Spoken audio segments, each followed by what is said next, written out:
Hine ma tov u'manayim, shevet achim gam yachad. Hine ma tov u'manayim, shevet achim gam yachad. Hine ma tov, shevet achim gam yachad. Hine ma tov, shevet achim gam yachad. Hine ma tov u'manayim, shevet achim gam yachad. One last time. Hine ma tov u'manayim, shevet achim gam yachad. Well, Shabbat Shalom, everyone. I am so happy to be here with you tonight. Rabbi Schechter is lovely, that's not really a verb, is celebrating his anniversary. And so he's here, but he's not here. But we'll be back next week. We're going to move straight through into the service so that we have time for our featured piece of our evening. At this time, I would like to invite Beth and Zoe to light the candles for us. We are on page 120. Do you want my book? Here. Okay, it's okay. You can take mine. Just give me one of those. Yeah, we can do it this way. Watch. You don't even need a real microphone. No, go for it.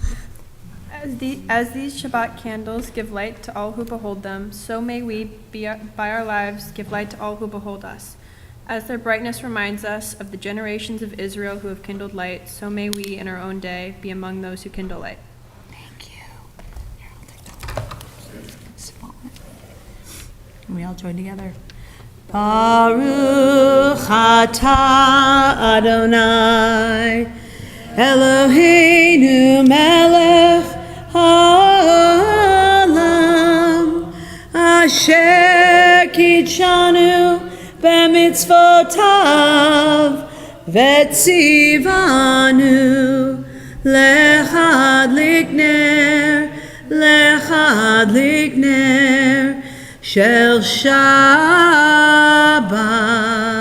Thank you so much. And we all rise to join in our family blessing.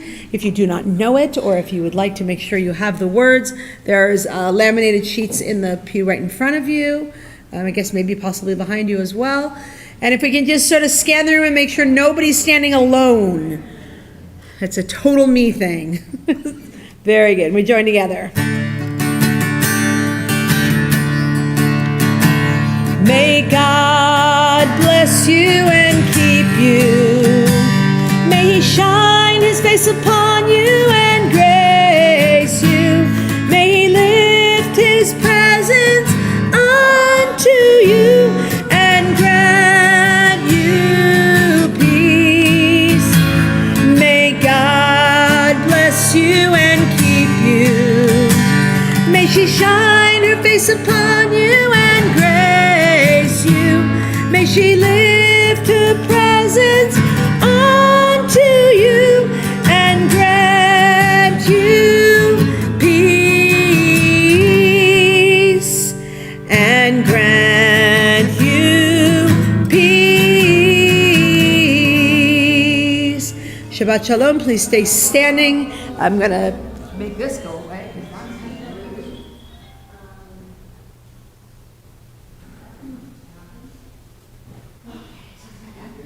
Let's all, now that you've sat down, I'm going to actually ask you to stand back up as we begin our service, our central prayers with Baruch Hu, which you can find on page 146.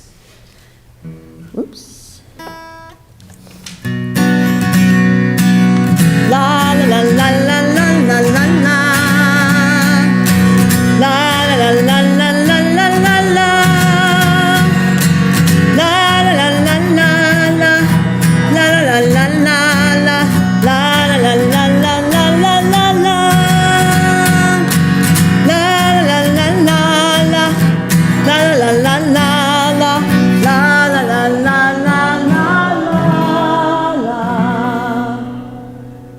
Baruchu et Adonai HaMevorach.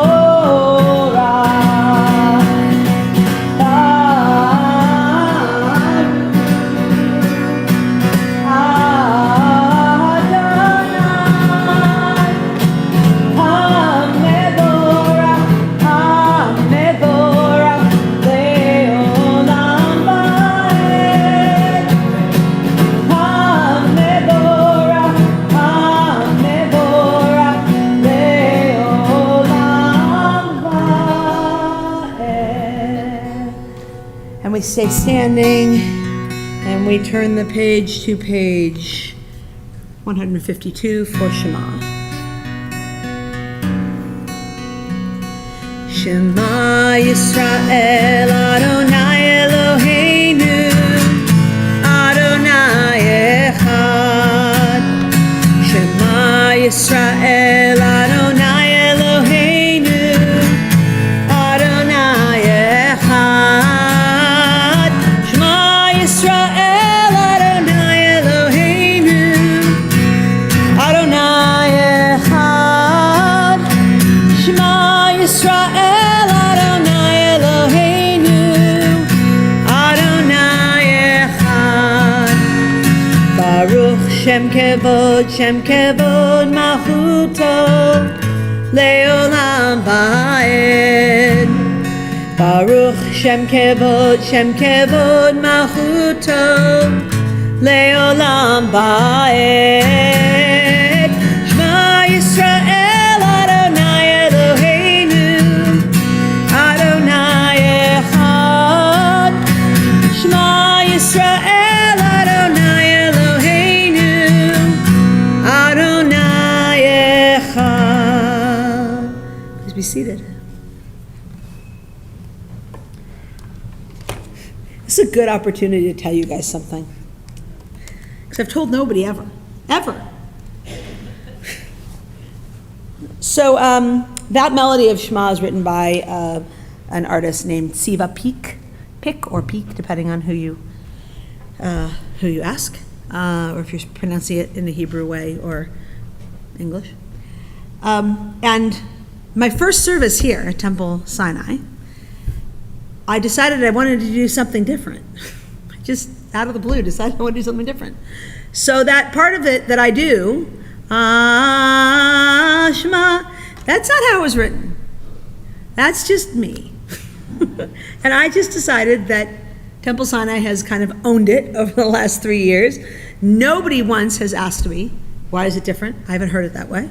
So I've just decided it's Temple Sinai's version of Siva Peak's melody of Shema. So thank you for joining me in honoring him, because there's lots of music that he brought to us. So that being said, we will turn to the next page, to Ve'ahavta, and we join together. We're on page 154. Ve'ahavta et Adonai Elohecha bechol levavcha uvechol nafshecha uvechol me'odecha ve'hayu hadvarim ha'ele asher anochi metzavecha hayom al levavecha veshinantam levanecha vedibarta bam beshivtecha bevetecha uvlechtecha vaderech ushochbecha uvkumecha ukshartam leot al yadecha vehayu letotafot beineinecha Uchtavtam al mezuzot beitecha uvisharecha leman tizkeru va'asitem et kol mitzvotai v'hitem kedoshim lelohechem ani Adonai Elohechem asher hotzeiti etchem Me'eretz Mitzrayim Lichot lachem Lelohim Ani Adonai Elohechem Adonai Elohechem Emet. Let's turn to page 157, and let's responsively read the reading on the top of the page. Standing on the parted shores of history, we still believe what we were taught before ever we stood at Sinai's foot. It's eternally Egypt.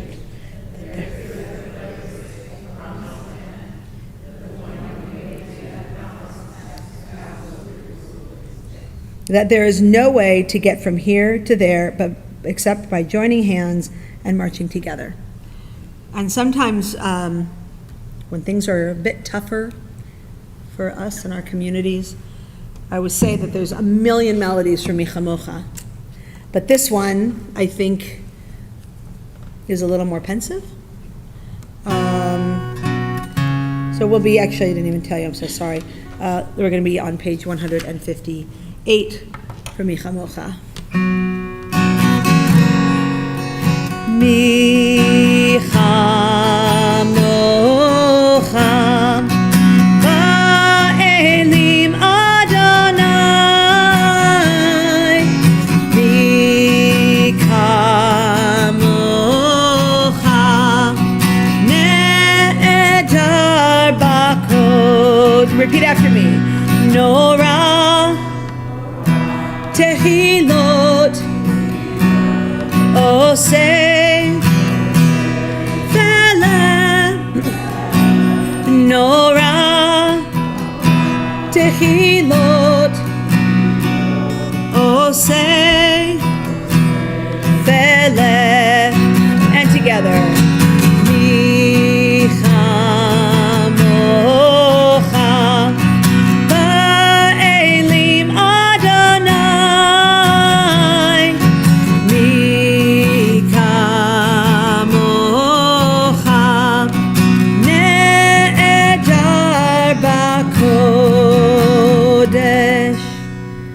Let's do one more reading here, having to do again with Mi Chamocha and freedom, and I think it's a pretty popular theme right now, right in the middle of the page.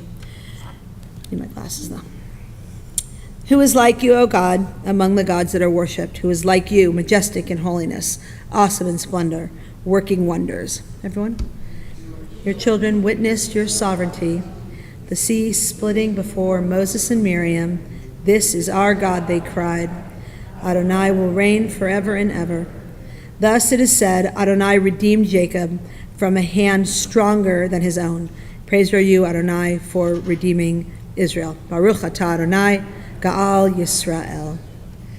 And we come to the center of our worship, the Amidah, which you can find on page 164. Please rise. Oops.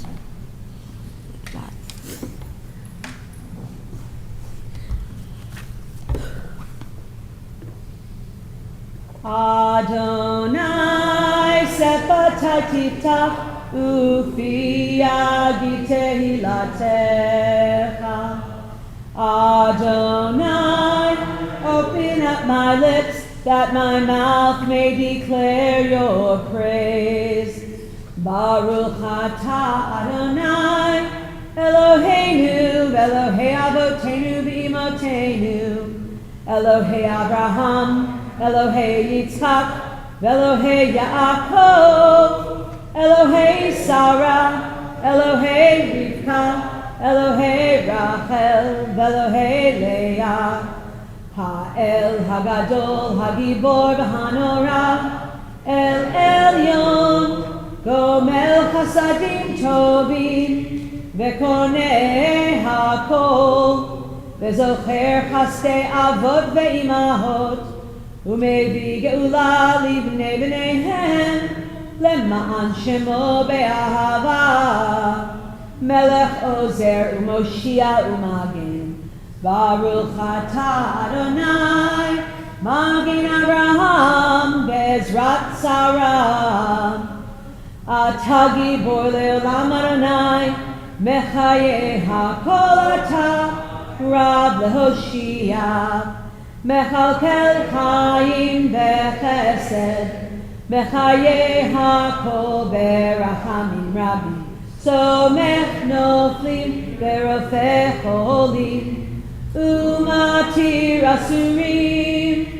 Umekayem emunato lishene afar.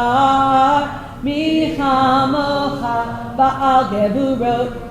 Umido melach. Melech memit umechayeh umatzmiach Yeshua v'ne'eman ata l'chachayot hakol Baruch ata Adonai mechayeh hakol Ata kadosh v'shimcha kadosh u'kadoshim b'chol yom yehalelucha selah Baruch ata Adonai ha'el ha'kadosh. Please be seated. We'll take a few moments now for your own silent prayer, time to reflect on this week and the week to come.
The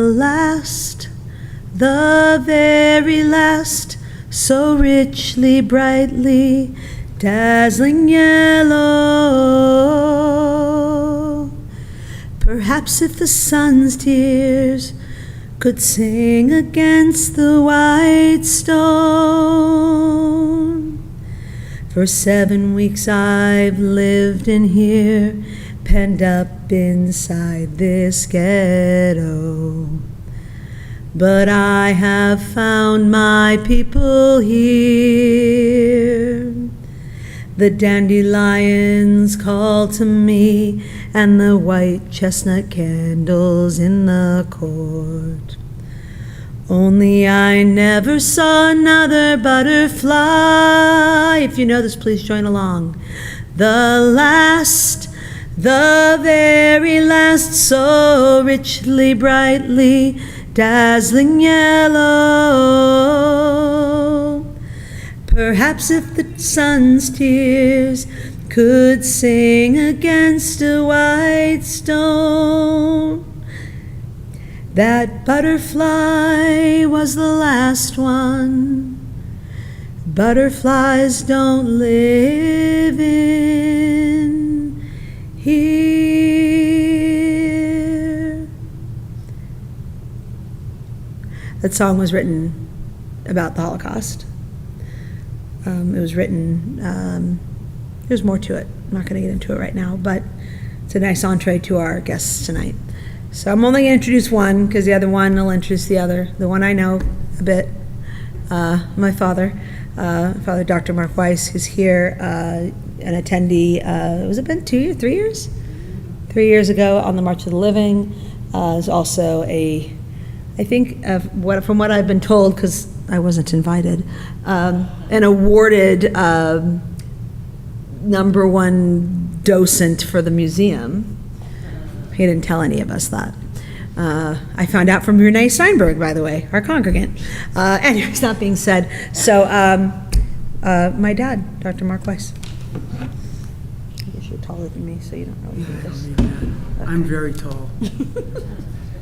Shabbat Shalom. Those of you who know me and know when I came here last, my brother was your rabbi going back into the late 1960s, early 1970s. Kenny was my guiding light my whole life. He was my mentor. And he was a mentor of a lot of people from this synagogue. He was a wonderful guy. And you were lucky to have him, and I was lucky to have him for as long as I did. And he passed away at the age of 70, almost 71. Here today, gone tomorrow, and I never even got to say goodbye to him. By the time I got there, he was in a coma in Massachusetts. So this temple means a lot to me. And now you have my daughter, who I hope makes me proud. I know she makes me proud, but you proud also. I am a docent at the Holocaust Museum. I'm not going to go into how I got involved because that's a very long story. My interest in the Holocaust came about because, very minimally, I had a family that was 35 people who were murdered during the Holocaust that my parents never told me about. They never discussed anything about the fact that these people were direct offspring of great aunts and uncles. 35 people. There's a stone in a cemetery in Chicago that has the names of all these people. I saw it many, many years ago, but I saw the other side of the stone, and it was in Hebrew. Of course, I didn't understand that. Now I go back after my parents pass away, and I go into the same cemetery, and I just happen to look around the corner and see that it's all in English. And shortly before my trip to Poland for the March of the Living, I had the opportunity to have my family tell me who these people were and who passed away. A good number of my family was able to get out between 1880 and 1920, like most of our parents. If you know where you're from and you know that you've been here for a long time, then you know that they got out early because we were all subject to it. We were all so subject to it. We have been scapegoats since 350 BCE. In other words, everything that went wrong in any society that we were a part of was blamed on us, including World War I. Hitler's favorite tune was, "It's all because of the Jews that they lost." And that's how he started in his Mein Kampf.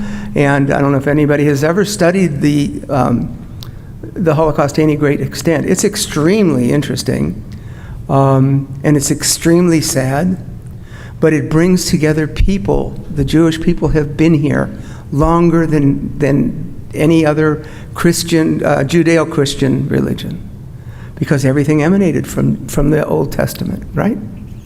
So I got involved in the museum. I started studying. And the thing that really convinced me that I needed to continue doing this, besides the courses that I took over a period of, I think it was 6 months, or maybe it was just 6 weeks, but it was a lot of studying. You can't imagine the fortune of information that's available and becoming more available today. But that all came together for me on a trip to Poland called the March of the Living. The most effective thing to me was the fact that in Birkenau, Auschwitz-Birkenau, 10,000 people a day were murdered. Within 2 hours of getting to the camp, they were ushered into, a lot of the people, 60-70% of the people who got there, were ushered into the gas chambers. The first gas chamber I went into, I had just heard about my family's history and who died and so on and so forth. And again, understand, I didn't know they went to Auschwitz until several days before I left to be with our next speaker, who is probably one of the most important people that you can have from the standpoint of education about the Holocaust.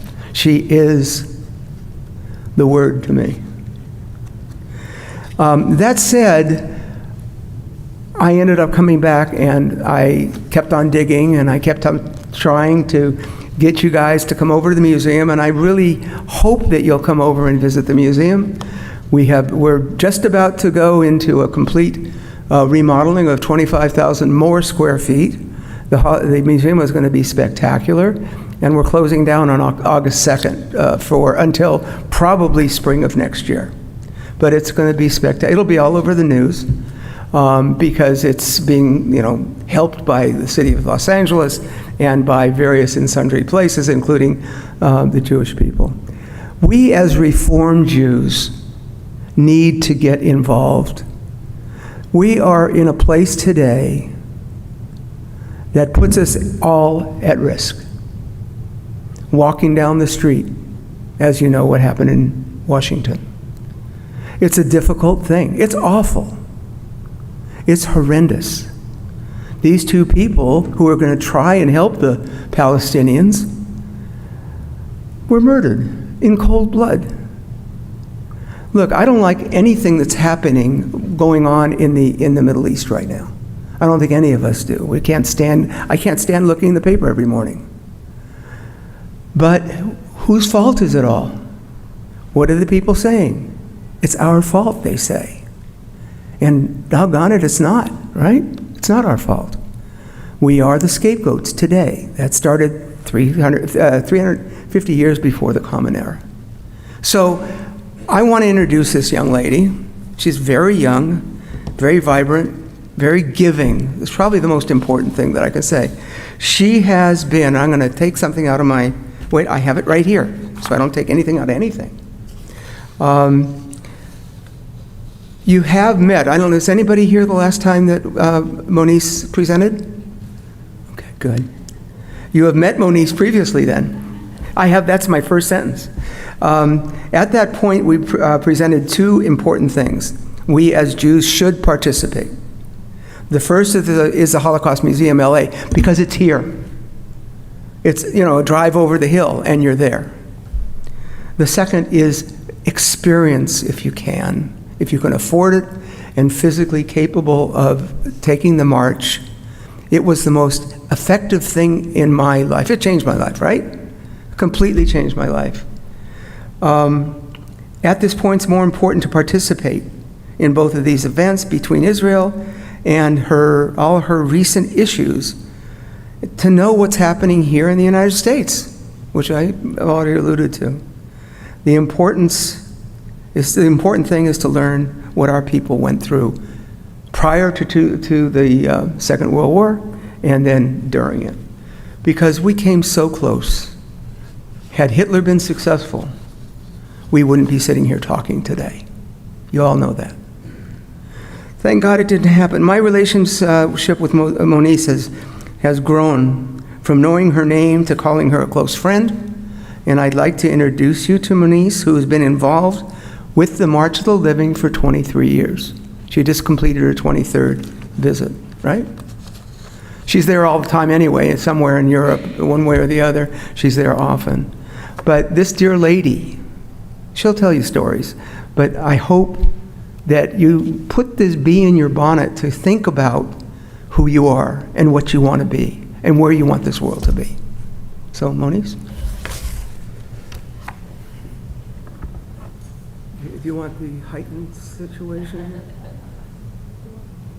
No, I think everybody can hear me. Thank you. Firstly, thank you to Mark. I'm humbled. And thank you to Allison, or Cantor Allison, I'm not sure. The lady who's got a beautiful voice. And thank you all for coming here tonight. I'm going to start by thanking Mark for being an upstander, because basically he came on the march, and then he has been a firebrand in telling the world and all of us that we can't just talk the talk, we have to walk the walk. So I'm going to tell you a little bit about me. Obviously, the first question you're going to ask is, why do you have a strange accent? Even though I have been in America for 50 years, which is hard to believe that I'm in my 60s. Thanks so much. I was born in South Africa, moved to America in 1975 when nobody knew about South Africa. When I first went to Palisades High School, they wanted to know why I wasn't black, if I went to school on the back of an elephant. And now you open your mouth and they say, oh, do you know John from Johannesburg? So we've come a long way. But a little bit about me. I'm going to start with a personal thing, because I don't think you can understand this journey as 6 million. You have to understand it at one person at a time. Just like each of us are individuals in this room, you have to understand what transpired in World War II, not as the murder of 6 million Jews and 5 million others, but 1 plus 1 plus 1. One brother, one sister, one aunt, one baby. I'm not sure you can see this, but I will just tell you what it is. This is a suitcase. It's got a last name on it. The last name is Neumann. That's my last name. And then underneath it says GEB, period, 1939. My father-in-law was born in Germany. And he was, through the grace of God, he was able to escape, leave Germany, and they landed in South Africa. The very first time I walked into Auschwitz in 2005, into a room like this that Mark can attest, filled with suitcases, because they lied and they said they were going to work camps and put everything in that you wanted to take with you in your suitcase. And somebody pointed the suitcase out to me. It's my last name. It's Newman. It's personal. But outside of that, when I looked down and it said GEB, that is German for Geboorte, which means born. So this child, this individual, even if they came, this Hungarian Jews, at the very end of the war, they were 4, 5, 6 years old.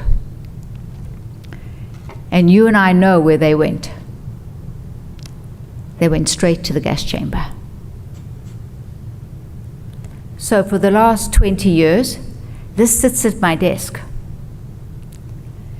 Because I have dedicated my life, like Mark, to telling the story of this person. I don't know who, or if it was a male or if a female. It doesn't matter. It was a child.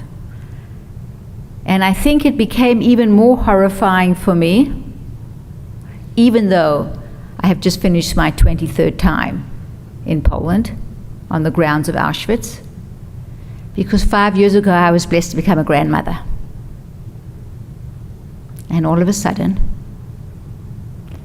we know what happened to young children when they got off the train tracks. They were given to their grandparents because there was this idea that if somebody was young, they could work.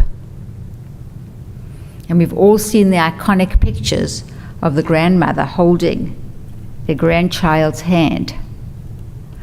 And now for me, it's my 5-year-old grandson Milo and my 2-year-old granddaughter Stevie. It is not just somebody else, it is us. And what I'm here today with Mark and Allison is to say we need to let them know that we have not forgotten. And that is the essence of the March of the Living. Because if we're privileged enough to have you accompany us on this journey, when you walk through the gates of hell in Birkenau, you should know that they murdered 1.1 million people. We are their walking tombstones. We are the ones who are going to say, we didn't forget you. We're living in tumultuous times. I can stand up here and I can talk to you about the similarities, how horrifying it is between Treblinka and the site of the Nova Festival. I just finished my second time at the Nova Festival. And honestly, in truth, I can't talk about it. I can't. It's too horrifying. It's too hard to believe that it actually transpired, that there's so much hate. But a little bit about the March of the Living. The March of the Living was actually started in 1988 by a group of people from Israel who were joined by the communities in Florida who decided that they could not change history, but they could reframe it. So instead of a death march, it was a march of life. So in 1988, in communist Poland, they came with their cans of tuna and their hummus, because it had to be kosher, and there was no kosher food in communist Poland. And they marched.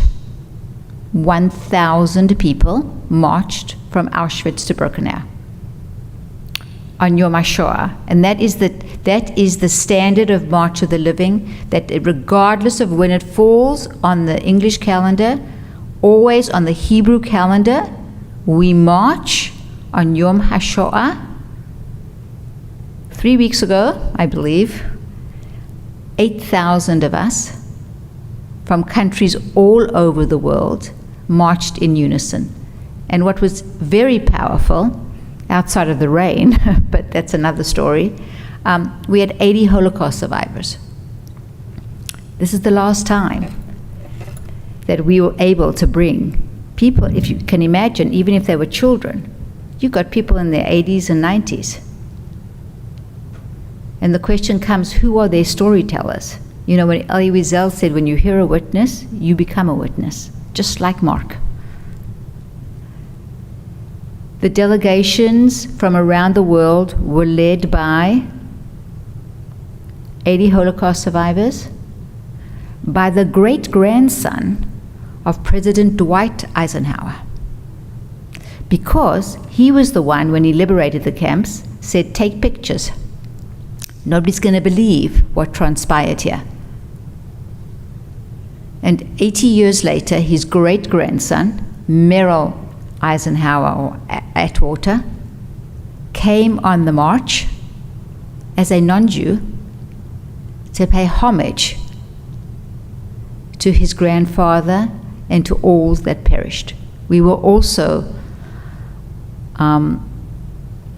gratified that we were able to have with us many of the hostages who had been released from their captivity. And Agam Berger, this beautiful young lady who was a soldier, was able, before the torrential rain hit us, to play a 120-year-old violin that was saved in the Holocaust. This is a trip about moments. I did this trip for 14 years before my husband actually. I dragged him. I said, you have to see what it is that I'm actually doing. And he came with me. And when he left, he said, now I understand why it's in your soul. I can stand up here for hours regaling you with stories. But simply put, from everybody who's come on the march, they've all said to me, I've read the books, I've seen the movies, and now I'm standing on the ground, and it still doesn't make sense. But I cannot believe the vastness of Birkenau. Like Mark said, we have 10,000 people who come every year from all across the globe. And that number was put in perspective for me by a historian by the name of Michael Birnbaum, a very noted Holocaust historian, who said to me, Moniz, I've read the books, I've written the books, I've written the movies. And this is the first time I've seen what 10,000 people in one locality looks like. And then he took a pause and he said, and that's how many people were murdered in one day in Auschwitz-Birkenau. Sobering. But this trip is not just about homage. That is a huge part of it. 1 + 1 + 1. It's also about our ability to do two things that 6 million people could not. we get to walk out and we get to fly to the state of Israel. Those are game changers. And I will just make a reference to what happened. For the first time in 38 years on the day of the march with 10,000 people, God decided He wanted us to see a little bit about what it was like. And it was torrential rains. I mean, so much rain you couldn't see in front of yourself. And when I get on the bus, drenched, soaked, very disappointed. A lot of work went into this ceremony. We had a lot of people who had come from around the world. Rabbi Lau, who was liberated by Eisenhower, comes for one day. He'd flown in from Israel. And Lester Halpert said to me, he said, you know, Moniz, when my aunt was a prisoner in Auschwitz, she loved the rain, because she could open up her mouth and she could drink and she could sustain herself. This is a trip about every single emotion you can possibly. And I also want to say, and I know it may be in the wrong sentence, it's fun. It's life affirming. I didn't know Mark. I didn't know anybody from Holocaust Museum LA. We still have our WhatsApp going 3 years later. It is a bonding experience of like-minded people who want to march in solidarity and to gain strength from one another. Sidonia Lax was a survivor who came with me on the march for 10 years. She died 3 years ago. She was 16 when she was liberated from Auschwitz. She was an orphan. Her parents had been killed. Her father had heard she was hiding in the ghetto, and her father had heard that there were apples, and she was turning yellow. So he snuck out of the ghetto to try to find her an apple, and he was murdered. And Sidonia came to this country not speaking one word of English. And she became a live wire, and she would tell me, Moniz, I am not a survivor, I'm a thriver. It got me through October 7th. It got me to here today to tell you we need to thrive. You need to come if you can. You need to see for yourself. I want to just read something that Priscilla Schneider, who came on the march with Mark, she's also a docent at HMLA. She only discovered in her teens that her parents were survivors. And she writes about going into the gas chamber in Auschwitz. When we got to the gas chamber, I took a deep breath and entered alone and spoke to my grandmother, Piroshka, who was murdered more than a decade before I was born, telling her I was there. I walked through slowly, deliberately breathing in the dust. And as I exited, I had the surreal feeling that my grandmother, Piroshka, was led in there to her death, and I, her legacy, her granddaughter, named Piroshka in her memory, almost 80 years later, walked out. Please join us, or begin to think about joining us to walk out. But before and I'm happy to answer any questions, I can tell you right now that in 2026, the march is going to happen on April 14th. We will begin in Krakow on April 13th. And the reason we're starting in Krakow is because it is an hour and a half from Auschwitz. There's a direct flight on LOT Polish Airlines that goes from LAX to Warsaw. I'm going to make it as easy as possible for you, and then you get on another plane from Warsaw to Krakow. It's 5-star. We have 24/7 security. We have 24/7 medical.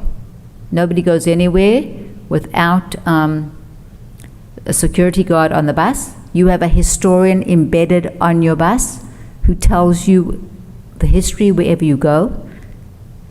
You have vodka in water bottles as needed, and that's the joy of not working with teenagers anymore. I don't check anybody's water bottle. I don't care who you sleep with. I don't care. But I do care that you come, because we cannot forget. And we need to become even more. We need to imbue Sidonia's words. We need to become thrivers and upstanders. And I'm going to end, and then the cantor has some paperwork that has the dates. It has a sample itinerary. So you could do Poland. Poland will be from April 13th to April 19th. And then there is the ability, and I strongly, strongly recommend, encourage, twist your arm, come to Israel. It's unbelievably powerful. You would never know that there was a war going on. And all of a sudden, we in America beginning to understand a little bit about what it means to look behind our shoulders. It's life-affirming. And it's wonderful. And you will develop a camaraderie, not just as a Sinai Temple of Glendale community, but a connectivity that I was born in Johannesburg, and I can say the Shema. Not the exact same beautiful version, but I can sing, but not like you. But it will end in Israel on April 23rd. I have travel agents. I have places for you to get insurance. I have the application, which will be available in September. We can guide you through a life-affirming trip. I'm not so good at technology, but I'm really good at answering emails and texts. And this is something you want to do with your children, with your grandchildren. We just took a survivor, her daughter and her granddaughter, on the march. And the granddaughter said to me, "Now I understand a little." This is a book. It's a book that sits in my living room. It looks like, I'm sure everybody can see, it looks like a tallis, right? Everybody can see. But it's a very thick book. It's got like, maybe 1,000 pages. But it only has one word in it. One word. And that word is Jew. That word is Jew repeated 6 million times. On this page, I don't know how many people in this audience, or how many people you get for Yom Kippur, or how many people you know in your life. But I can promise you, it's maybe half a page.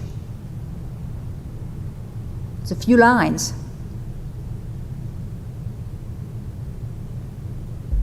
They are worth more than just Jew in a book.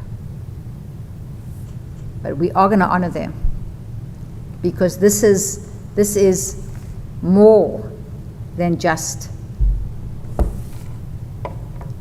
a name. It's a person. You are their legacy, and I would be eternally grateful if you marched alongside Allison and Mark to say, we are here, we're walking out, and we will not forget. I understand it's expensive. I do. And there are many reasons not to go on the march. There's 6 million reasons why you should. I'll be happy to answer any questions afterwards.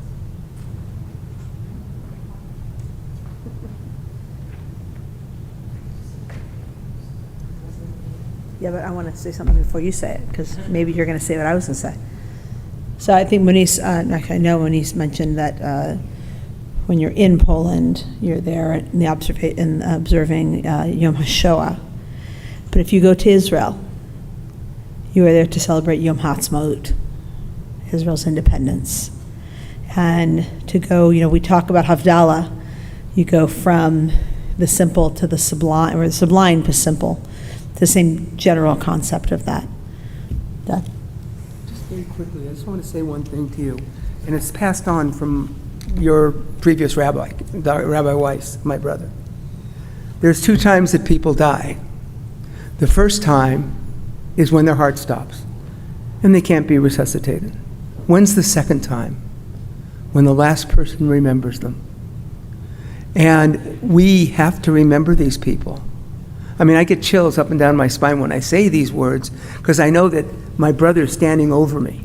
And I know that that electricity that affected my life is within me, and we have him here with us tonight. That said, we have to remember these 6 million people. For them, of course, but for us and our future, more importantly. Okay? And I'll leave it at that. So with that, obviously there's lots of questions, and we're lucky to have 2 people here who can answer them. I'm going. I hope you guys come with me. I'm not one who loves to travel far. It's the farthest I will have ever traveled in my life. I spent my years, as many of you know, as a day school kid. And at the day school, as a day school kid, we didn't have the way the Holocaust Museum is now. We didn't have the Museum of Tolerance. We had the Wiesenthal Center, which was terrifying to go to as a little kid. For me, I need to go on this trip for many millions of reasons, but even more so because what I have in my head is the Wiesenthal Center. And I need to put that into play. I need to see where it came from. So from a temple standpoint, for those who are interested, and we're gonna, after tonight, please reach out to me if you have interest in talking more. Just because you have interest doesn't mean you're committed. But to start to pull a group together, we have several people who've already approached me who couldn't be here tonight, to start to build our own community of pulling this together. There are ways for us to help fund each other. So, with that being said, let's continue with our service. We are going to continue with, at a very appropriate time, Misha Berach, for those who are in need of healing, of body, of soul. I like to say the world. It's not just people. You can find the words for Misha Berach on page 371.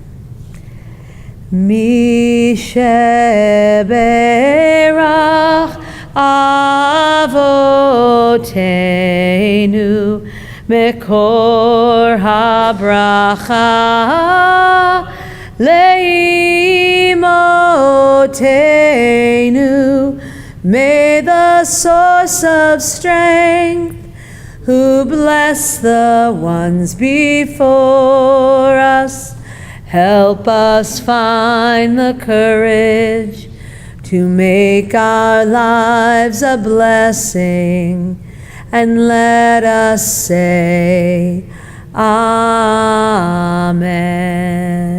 If there's any names you'd like to share tonight who you feel are in need of a Misha Berach, please raise your hands.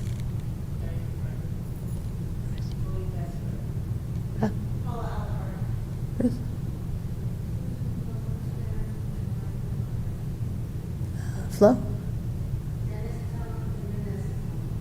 Ivy? Carolyn? Dan? Maggie?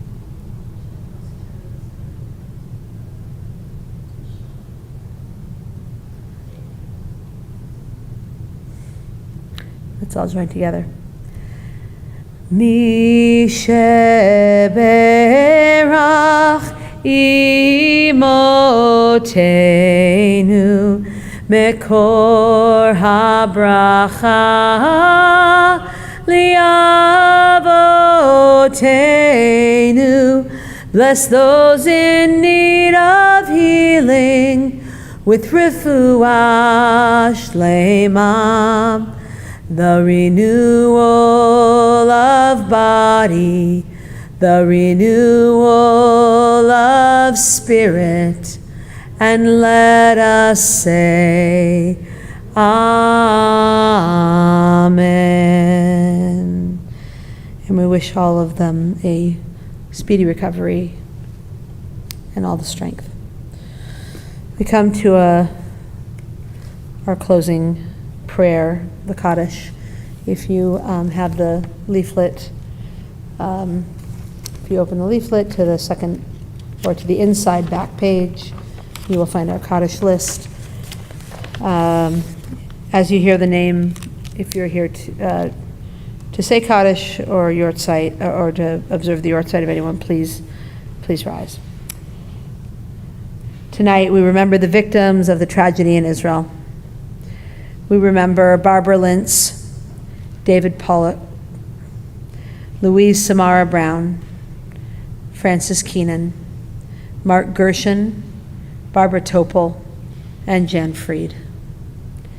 And for those who are observing Yortzeit, Louise Lorden, Elsie Sang, Yetta Rausch, Helen Green Steinberg, Dorothy Sabath, Kenneth Nemiro, Michael Ropfogel, Anita Schreibman, Mary Ellen Long, Boris Rocklin, Millen Shubin, Arlene Dansky-Fred, Milton D. Frank, Genevieve Gorlick, Morris Sampson, Charles Siegel, Julius Levy, and Josephine Stoller. Is there anyone else who would like to share a name that they are mourning at this time? And with that, let's please rise. And just as in the theme that we have tonight, the theme I was brought up with in my early Jewish education is, we all rise for Kaddish, for those who have no one to say Kaddish for them anymore. And many of them were lost in the Shoah. We're on page 598. Yitkadal v'yitkadash shemei rabbah, be'alma divra chirutei v'yamlich malchutei, b'chayechon uvyomechon uv'chayei d'chol beit Yisrael, ba'agala uvizman kariv ve'imru amen. Yehei shmei rabbah mevorach le'olam l'almei almaya, Yitbarach v'yishtabach v'yitpa'ar v'yitromam v'yitnaseh, v'yitadar v'yitaleh v'yitalal shemei d'kudisha barichu, le'elam min kol birchata v'shirata, tushbachata v'nechemata, da'amiran be'alma v'imru amen. Yehei shlama rabba min shemaya, v'chayim aleinu ve'al kol Yisrael v'imru amen. Oseh shalom bimromav, hu ya'aseh shalom, aleinu ve'al kol Yisrael, ve'al kol yoshvei tevel, ve'imru, amen. May the one who creates harmony on high bring peace to us and all Israel. And we say, amen. Please be seated.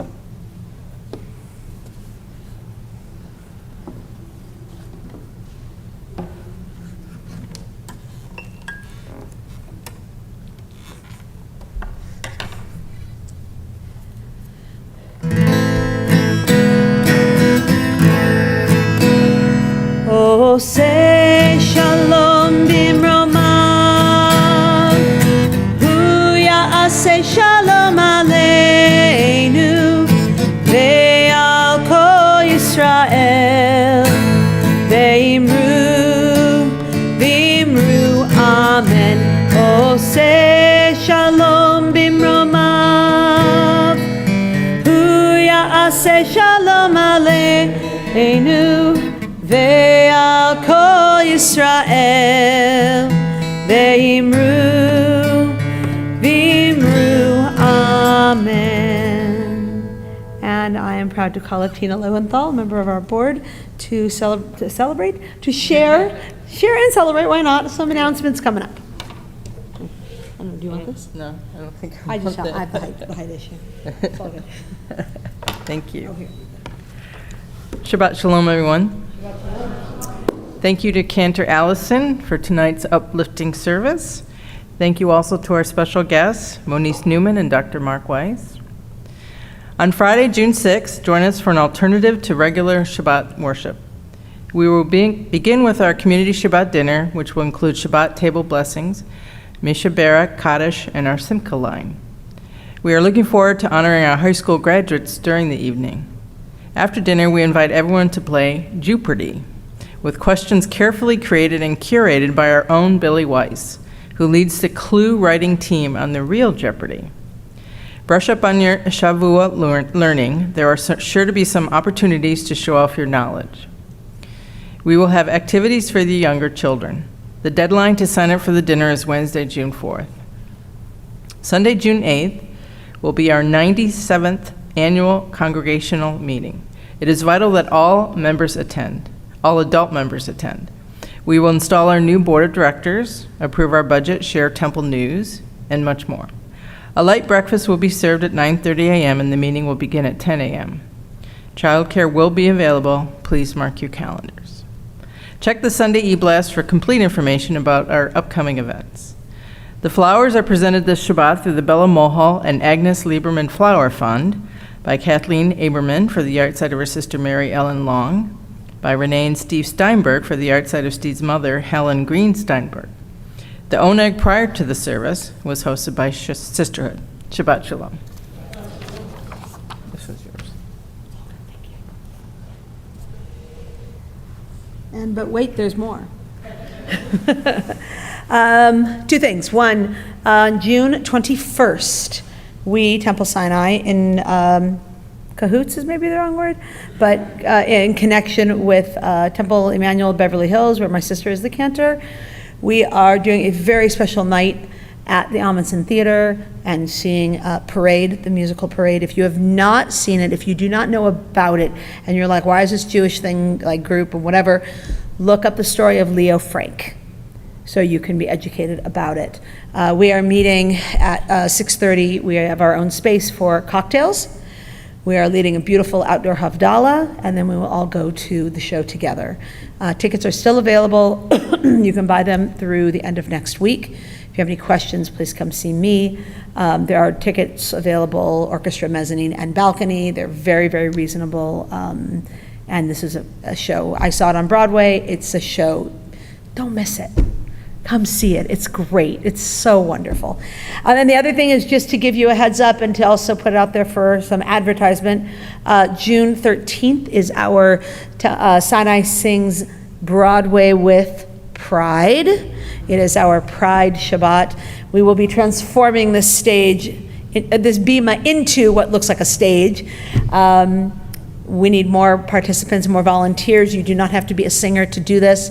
We have parts for non-singers and all that. Then the only commitment other than being here on June 13th is being here for the rehearsal on June 8th after the congregational meeting. So if you have questions, all that stuff can come to me.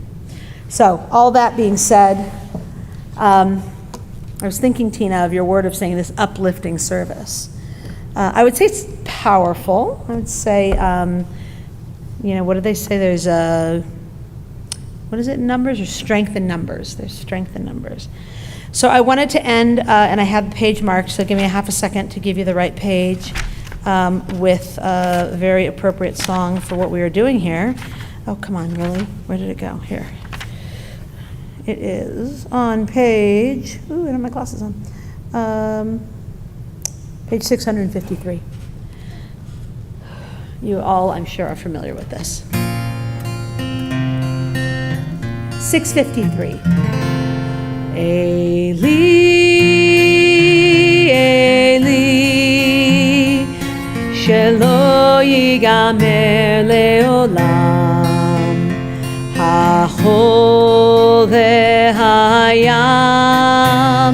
rish shel hamayim, virak hashamayim, tfilat hadam,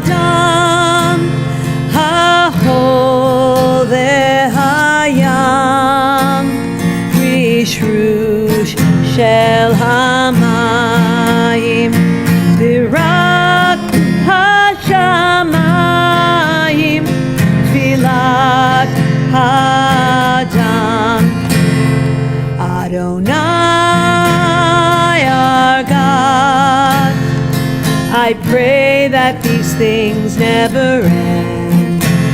The sand and the sea, the rush of the waters, the crash of the heavens, the prayer of the heart, the sand and the sea, the rush of the waters, the crash of the heavens, the prayer of the heart.